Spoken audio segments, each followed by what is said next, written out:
So the schedule says it's normally coffee time, but I've learned that the coffee is a little late, so I'll take some time here for this message, which is help you.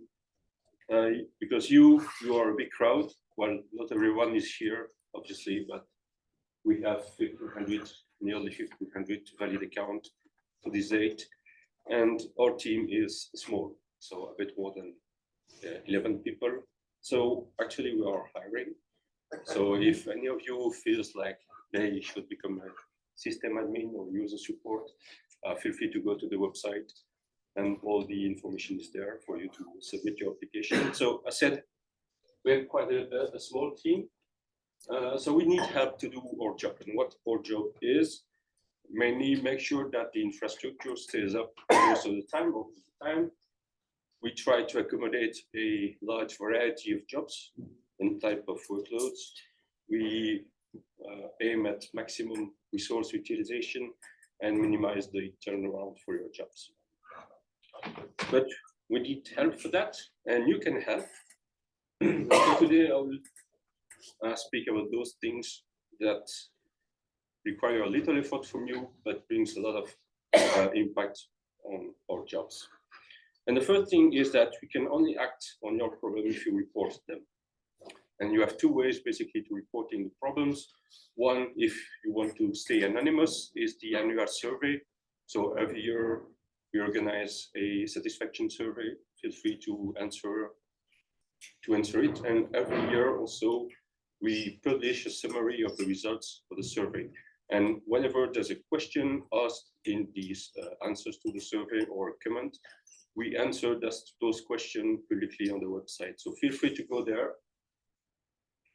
and you will see all the responses through the years. And we are in the process of compiling the responses for the 2023 survey, and we will publish them when we will ask you to fill in the 2024 survey. If you need help that is a bit more personalized, the best way to do that is to go through the support wizard. So it's a small website where you can answer a couple of questions, and then the website will guide you to the correct team that can help you. So it's really important that you realize that as sysadmins, we don't have root access to the clusters of the other universities. So if you are asking me something about the cluster in Liège, I cannot help otherwise than asking David or Orion or the team there to work on it. So it's important to really direct your question to the correct team, and this is a tool to help you with that. The way you ask your question also has an impact on the time it takes to reach the solution. And here are the 5 golden rules to a good ticket support request. The first rule is to start with your due diligence. So for instance, if there's an error message, read it. Okay, it's there for a reason. Even if it's 20 lines and you don't understand all the 20 lines, but if there are 3 or 4 words in those gibberish that you understand, it can help you. For instance, if it says blah blah blah blah blah, file not found, blah blah blah blah blah, you know the answer to your problem. Okay, so look at the file and try to find solution by yourself. Also, if your problem is that you cannot connect to a cluster, the first reflex that you have to have is to go to the status page, where we announce all the planned downtime for all the clusters. So if you cannot connect, before you pick up the phone, you go to that page. If the little dot is red, there's no point in trying to connect. If it's green, then you can call us and say, okay, there might be something problematic with this cluster or this cluster. But the first reflex is to go to the website. Sorry. The second point is to use the correct channel. I've mentioned the support wizard earlier. This is really the entry point that you should consider for any question. And in your request, please state your general goal. It really helps if we know what you're trying to achieve. Sometimes you have a little problem, you are stuck somewhere simply because you're not going down the correct route. And if we know where you want to go, we can help you go there rather than trying to cross some river that you should not even be trying to cross. It's important also that you provide all the important information. If you can give us the who, the what, the where, the when. It really makes the process to the solution quicker. If we have to guess what your login is, or if you have to guess what cluster you are using, it takes time on all parts, and it's information that you have. So if you simply put it in the email, we save a lot of time. And also, I talked about error message earlier. You try to send us the exact error message, not it does not work or something's wrong. So copy paste the error message. So please, no screenshots, no pictures, no selfies with this error message. That happens, okay? Not intending. Just with the mouse, you copy and you select the text, you put it in the email, so we can also copy it and Google it somewhere. So this is very important information that we have summarized in a web page. It's called Help Us Help You. And it's even so important that we made a video of it. If you don't like to read and you prefer to watch cartoons, we made a small video that we have published on our YouTube website. Feel free to visit the website, the YouTube page, and feel free to register. You'll be among the 300 subscribers. So we'd like to see that number rise. And the next element that is important is that maybe you don't realize, but there are many things that you can do by yourself on the clusters. The first and foremost is installing software by yourself. You can do that not with sudo apt-get installed. We've talked about that earlier, but with EasyBuild, you can even install new modules for yourself. And if you don't know how to do that, we have documentation. Feel free to read it. We have training sessions also.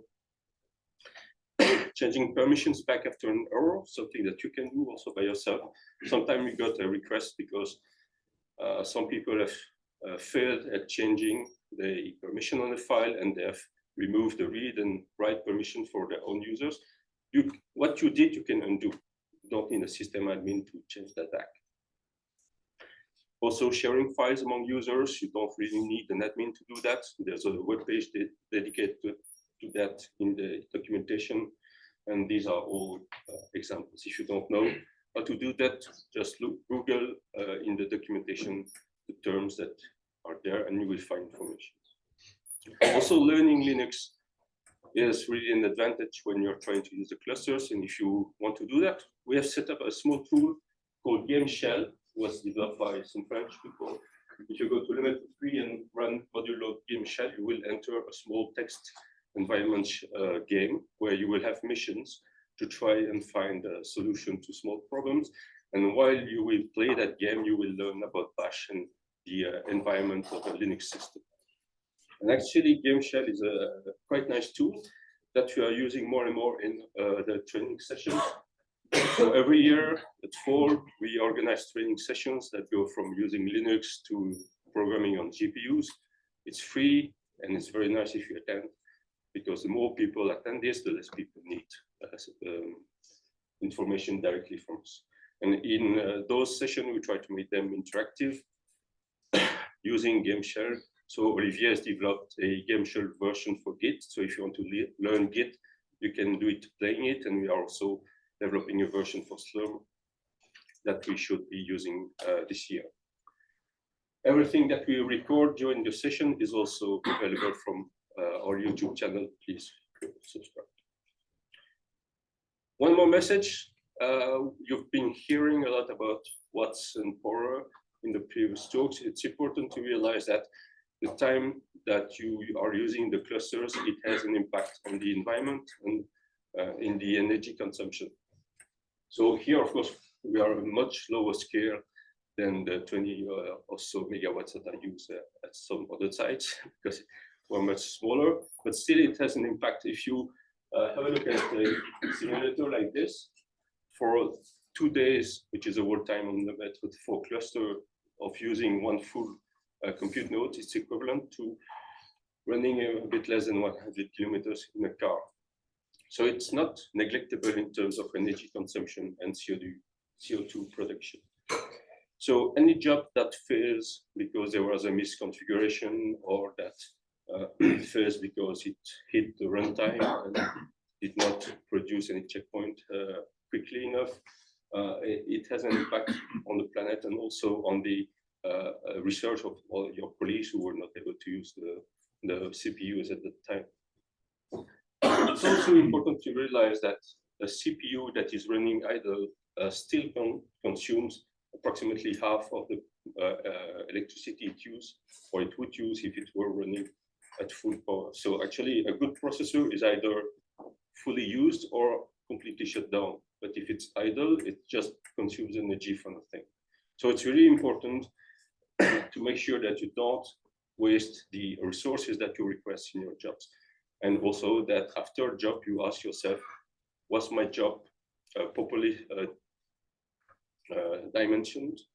And we have a page on the documentation that you can reach through this URL, where we explain how you can make sure that the resource that you requested were actually used during the job. And if you realize that you asked for too much memory or too many CPUs, make sure at the next job to reduce that request. Also, it's important to keep in mind that certain workflows can be harmful for others. So the clusters are shared machines where many researchers are trying to submit jobs and do something. And every time there is someone running something intensive on the head node, it makes other people see problems in their connectivity and in their addition of the files or compiling processes. So it's important to only use the head nodes or login nodes for what it's meant for, which is compiling, connecting, editing files, and so on. And actually, it's still one of the reasons why the new users of the method 4 maybe have seen that they are subject to a self-test. So new users right now are subject to a self-test for the method 4, meaning that at some point they will not be able to connect to the method 4 anymore unless they are able to answer 4 basic questions about how the cluster is supposed to be used. And if you know the answers, then no problem, you will be able to connect and submit jobs. If you don't know the answers will be shown on the screen, and you will have a link to the documentation explaining everything, so you can pass the test afterwards. Again, and once you succeed and you pass the test, you get access to the cluster. This is something we are testing on the method 4, and maybe we will make that available on all the clusters sometimes. But we've been using it for a local cluster here called MATBAC for quite a long time, and it's been nice until now. Also, issuing too many requests to the scheduler can be harmful. So there's no point really in having a watch SQ somewhere in the terminal. Basically, just orders the schedulers and not let it do its job, which is actually making sure that your job is started as soon as possible. Also important to test on small scales. When you have a job array with 10,000 jobs, make sure that it works with 2 jobs. Because there's nothing more sad than seeing 10,000 jobs failing one after another, especially if each of them sends an email. That's the last point. Make sure there are not typos in your emails, because if there's a typo, you don't get your email, but we do. We actually get a copy of the email, say, oh, I tried to send this email, but it failed.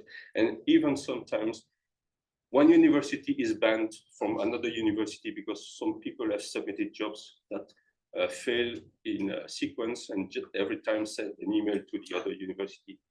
And we have to talk with the administrators of the email systems and say, can you whitelist us, please, and so on. So it's important that you double check the email options in your jobs.